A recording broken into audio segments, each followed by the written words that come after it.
everyone. I hope you all enjoy this edition of Tombstone Tea 4th of July special edition. So, today we're going to do a President's edition. So, I hope that you all enjoy. I hope you all stay safe, be safe with your fireworks. And this is going to be a special edition where you get to see me popping in with little tidbits of information. So, one fact I wanted to share with you all about the 4th of July President's Edition. Did you know that there were three presidents who died on the 4th of July, right? So there were two, the third president, Thomas Jefferson, and the second president, John Adams. They both died on the same day, actually. What was it? 1826. They both died July 4th, 1826, just hours apart. And it was actually on the 50th anniversary of the signing of the Declaration of Independence, which is what we celebrate on July 4th.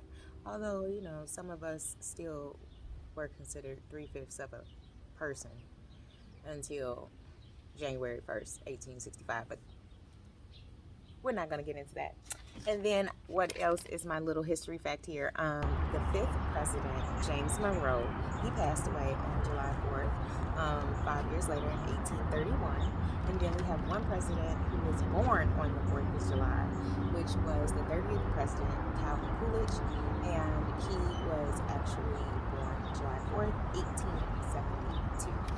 So this edition, we're going to see some graves that we visited of the past presidents. We've seen, we've been to Arlington, and you know that Willie Taft, is buried in Arlington, as well as Abraham Lincoln's son, Robert Todd Lincoln, and his wife. And then we also have, of course, the grave of President John F. Kennedy and his family, buried at Arlington. So you're going to see pictures of that. And you're also going to see pictures of, what else? You're going to see pictures of,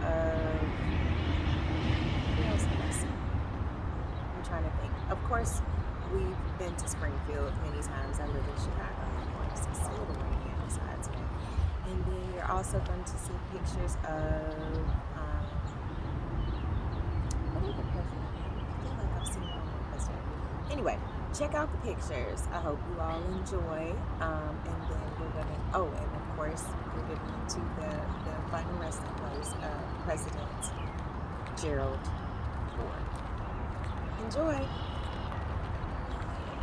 President Gerald Rudolph Ford Jr. was born in 1913 and was the 40th vice president under President Richard Nixon until he resigned, making Vice President Ford the 38th President of the United States. Little known fact is that President Ford is the only president to serve as president and vice president without being elected. See, it's very important to know how the government works, and I feel like a lot of people in government today don't know how it works, and they just got there on a hope and a prayer. The vice president had to resign. It was, during the whole Watergate era.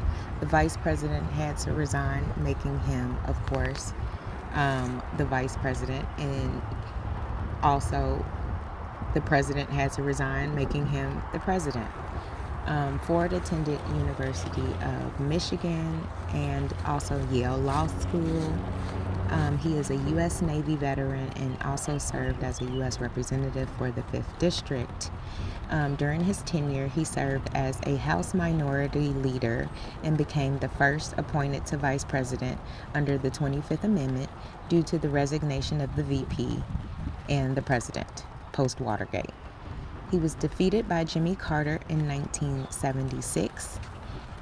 Believed to be because of his pardon of President Nixon. Also laying beside him is his wife, Elizabeth Ann Bloomer Ford. Betty Ford was very instrumental during her tenure as First Lady in promoting breast cancer awareness through self-exams and mammograms after successfully receiving a mastectomy in 1974. She was also a strong advocate for women's reproductive rights, abortion rights, HIV and AIDS research, equal pay, and also raised awareness about prescription pill and alcohol addiction, creating the Betty Ford Rehab Center. Betty was awarded the Presidential Medal of Freedom in 1991 and the Congressional Gold Medal with her husband, President Ford, in 1998. President Ford passed away in 2006, and Betty passed away in 2011 at the age of 93.